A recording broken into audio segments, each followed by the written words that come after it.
नमस्कार प्यारे बच्चों। आज जो फाइलम पढ़ेंगे वो अपना रहेगा हेमिकोडेटा। और हेमिकोडेटा फाइलम के साथ में ही नॉन कोडेट्स क्या हो जाएंगे, कंप्लीट हो जाएंगे। ठीक है, तो देखो शुरुआत करते हैं। हेमिकोडेटा को पहले कोडेट में रखा गया और अब इसे सेपरेट फाइलम के रूप में नॉन कोडेटा में स्थान दे दिया गया है। पहले किस में पढ़ते थे? कोडेटा में पढ़ते थे। अब किस में पढ़ते हैं? नॉन कोडेटा में पढ़ते हैं। ठीक है, अब आगे देखो। Hemichordata is a connective link between non caudate और कोडेट। यानी जो हेमिकोडेटा है वो नॉन कोडेटा और कोडेटा के बीच की क्या है, योजक कड़ी है। इनमें नोटोकोड जैसी संरचना केवल बकल रीजन में पाई जाती है और बकल रीजन में पाए जाने की वजह से ही इसको बकल डाइवर्टिकुलम भी कहते हैं और बकल डाइवर्टिकुलम को स्टेमोकोड भी कहते हैं। ठीक है, ये स्टेमोकोड क्या है? Outgrowth of buccal cavity. ठीक है, क्या पढ़ा हमने भाई? हमने पढ़ा कि जो हेमिकोडेटा है उसमें नोटोकोड जैसी संरचना पाई जाती है। ध्यान से सुनना, नोटोकोड जैसी संरचना पाई जाती है, नोटोकोड नहीं होती है। अगर ये नोटोकोड होती तो फिर इसको किस में पढ़ते? कोडेटा में पढ़ते। कोडेटा में पढ़ते ना, अरे कोडेटा में ही तो पढ़ते। नोटोकोड और कोडेटा के बीच जो मेजर डिफरेंस होता है वो किसका होता है? नोटोकोड का होता है। ठीक है भाई, जो नोटोकोड अगर प्रेजेंट है तो उसको किस में रखा जाता है? कोडेटा में रखा जाता है। अगर नोटोकोड नहीं प्रेजेंट है तो उसको किस में रखा जाता है? नॉन कोडेटा में रखा जाता है।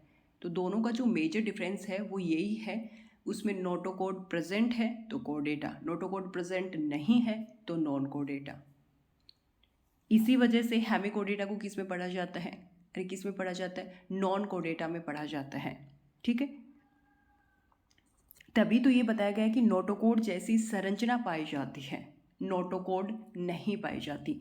ये नोटोकोड बकल रीजन में पाई जाती, इस वजह से इसको बकल डाइवर्टिकुलम भी कहते हैं और इसे स्टेमोकोड भी कहते हैं। स्टेमोकोड क्या है? ये बकल कैविटी की आउट ग्रोथ है। ठीक है, तो ये था। आगे देखो, हैबिटाट की बात की जाए तो ये मैराइन होते हैं, समुद्री होते हैं। बॉडी पार्ट्स प्रोबोसिस, कॉलर और ट्रंक में इनकी बॉडी क्या होती है? डिवाइडेड रहती है। डायग्राम में अभी आपको दिखा दूंगी। बॉडी कैविटी ही देखो, यहाँ पर बॉडी कैविटी, यहाँ पर ट्रूसिलोम उपस्थित होती है और ट्रूसिलोम को क्या कहा जाता है? एंटेरोसील कहा जाता है। भाई ट्रूसिलोम किसको कहते हो आप? वह सिलोम जो कि मीजोडर्म के द्वारा आश्रित रहती है। किसके द्वारा? मीजोडर्म के द्वारा, तो उसको ट्रूसिलोम कहा जाता है और ट्रूसिलोम को एंटेरोसील कहते हैं। ठीक है, एंटेरोसील के ही ये भाग है, प्रोटोसील, मीजोसील और मेटासील। और ये जो जीव होते हैं कैसे होते हैं? सिलोमेट जीव होते हैं। सिलोमेट क्यों होते हैं? क्योंकि यहाँ पर सिलोम पाई जाती है और जहाँ पर सिलोम पाई जाती है वो ऑर्गेनिज्म कैसे होते हैं? सिलोमेट ऑर्गेनिज्म होते हैं। ठीक है, इनकी जो बॉडी है वो कैसी होती है? वर्म लाइक बॉडी होती है, क्रबी के समान इनका क्या होता है? शरीर होता है। ट्रिप्लोब्लास्टिक होते हैं, यहाँ पर 3 जर्म लेयर पाई जाती हैं। ठीक है, ट्रिप्लोब्लास्टिक को हिंदी में ट्रीकोर के कहा जाता है। अगर यहाँ पर इनके अंग तंत्र की बात की जाए तो कैसा होता है भाई? अंग तंत्र प्रकार का शारीरिक संगठन पाया जाता है। ठीक है, यानी बॉडी ऑर्गेनाइजेशन होता है वो ऑर्गन सिस्टम लेवल का होता है।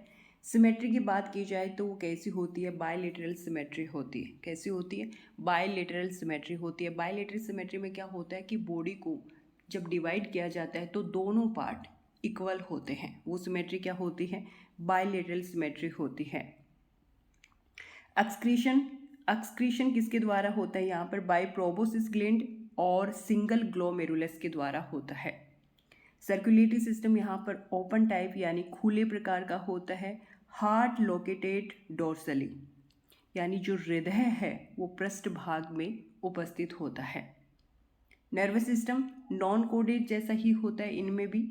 और नर्वस सिस्टम में आपको पता है कि तंत्रिका वलय और तंत्रिका रज्जु क्या होते हैं? प्रेजेंट होते हैं। फर्टिलाइजेशन एक्सटर्नल होता है। कैसा होता है रे? बाह्य निषेचन इनमें देखने को मिलता है। सेक्सेस सेपरेट होते हैं। सेपरेट का मतलब आपको पता है मेल और फीमेल क्या होते हैं? अलग अलग होते हैं। रेस्पिरेटरी पिगमेंट यहाँ पर वेनेडियम होता है, जो कि क्या है, इम्पॉर्टेंट है। क्या होता है, वेनेडियम होता है। लार्वा ट्रोकोफोर होता है, और एग्जाम्पल इसके देखो, बेलेनोग्लोसस। बेलेनोग्लोसस को टंग वॉर्म और एकॉर्म वॉर्म भी कहा जाता है। दूसरा यहाँ पर सकोग्लोसस है, और तीसरा यहाँ पर प्रोटोग्लोसस है। डायग्राम मैं अभी आपको दिखा देती हूँ बेलेनोग्लोसस का। देखो, नज़र आ रहा है आपको, ठीक है। ऊपर की तरफ आपको ये वाला जो पार्ट नज़र आ रहा है, ये क्या है, प्रोबोसिस है, और ये कॉलर है। क्या है, ये क्या है, कॉलर है, और नीचे की तरफ ट्रंक है। अभी बताया ना कि इनकी जो बॉडी होती है वो प्रोबोसिस, कॉलर और ट्रंक में क्या होती है, डिवाइडेड रहती है। ये जो डायग्राम है ये बेलेनोग्लोसस का है। एक बार फिर से देख लो, देखो क्या है, ये बेलेनोग्लोसस है। ये जो डायग्राम है ये है सकोग्लोसस, देख लो, ठीक है। डायग्राम देख लेते हो तो क्लियर हो जाते हैं पॉइंट आपके। ये प्रोटोग्लोसस है, ठीक है। तो ये तीनों डायग्राम मैंने आपको दिखा दिए हैं। इसी के साथ में हेमिकोडेटा फाइलम क्या हो जाता है, कंप्लीट हो जाता है। क्या हो जाता है भैया, कंप्लीट हो जाता है, ठीक है। तो इसी के साथ में नॉन कोडेट क्या हो जाते हैं, कंप्लीट हो जाते हैं। तो अगली जो वीडियो रहेंगे हमारे वो कोडेट्स पे रहेंगे, तो एक एक करके उनकी वीडियो हम क्या करेंगे, बनाएंगे। अब तक हमने कौन कौन से फाइलम पढ़ लिए हैं। देखो, सबसे पहले जो हमने पढ़ा था वो प्रोटोजोआ था, ठीक है। अरे क्या पढ़ा था, प्रोटोजोआ पढ़ा था ना। और उसके बाद में जो पढ़ा था वो क्या था, पोरीफेरा था, ठीक है। और मैंने आपको बताया था जब नॉन कोडेट्स हम पढ़ना स्टार्ट करते हैं तो हमें पता होता है कि हम क्या पढ़ेंगे, एनिमल किंगडम पढ़ेंगे। एनिमल किंगडम में हमें फाइलम पढ़ने होते हैं, है ना। और एनिमल किंगडम की जो शुरुआत है वो पोरीफेरा से होती है, लेकिन हम प्रोटोजोआ से पढ़ते हैं। क्यों पढ़ते हैं, क्योंकि यूजी लेवल पर हमारे सिलेबस के अकॉर्डिंग हम क्या करते हैं, पढ़ते हैं। तो उसमें सबसे पहले प्रोटोजोआ दे रखा होता है, तो कन्फ्यूजन ना हो इसीलिए हम प्रोटोजोआ से स्टार्ट करते हैं। लेकिन एनिमल किंगडम की बात की जाए तो वो कहाँ से शुरुआत होता है, पोरीफेरा से होता है, ठीक है। बाकी आप ये ध्यान रखना कि भाई हम प्रोटोजोआ से पढ़ते हैं, बट मैंने आपको बता दिया है कि आपको ध्यान रखना है बस इस तरीके से, जब भी कहीं पढ़ाओ तो ये चीज़ें पता होनी चाहिए आपको, ठीक है। तो सबसे पहले जो हमने पढ़ा था वो प्रोटोजोआ पढ़ा था। उसके बाद में हमने पोरीफेरा पढ़ लिया, सिलेंड्रेटा पढ़ लिया, ctenophora, platyhelminthes, aschelminthes, annelida, arthropoda, mollusca, echinodermata, hemichordata. ये सारे फाइलम हमने एक एक करके कंप्लीट कर लिए हैं। इसी के साथ में नॉन कोडेट क्या हो जाते, कंप्लीट हो जाते, ठीक है। बहुत अच्छे से मैंने क्लियर करवा दिया। अगर आप नोट्स भी बनाते हो तो यकीन मानिए बहुत अच्छे नोट्स हैं, और हर पॉइंट टू पॉइंट मैंने क्लियर करने की कोशिश की है, ठीक है। तो इसी के साथ में नॉन कोडेट्स कंप्लीट हो जाते हैं। अब जो पढ़ेंगे वो कोडेटा पढ़ेंगे, तो एक एक करके उन सब चीज़ों को भी हम क्या करेंगे, कंप्लीट करने की कोशिश करेंगे, ठीक है। तो मैं ये मान के चल रही हूँ कि अच्छे से आपके क्लियर हो रहे हैं। और वीडियो देखा करो भाई, ऐसा नहीं है कि वैकेंसी नहीं आएंगी, आचार संहिता लग गई तो वैकेंसी नहीं आएंगी, आएंगी, बिल्कुल आएंगी, ठीक है। तो इस वीडियो लेक्चर में इतना ही, फिर मिलेंगे एक नए वीडियो लेक्चर के साथ में। तब तक के लिए जय हिंद, जय भारत।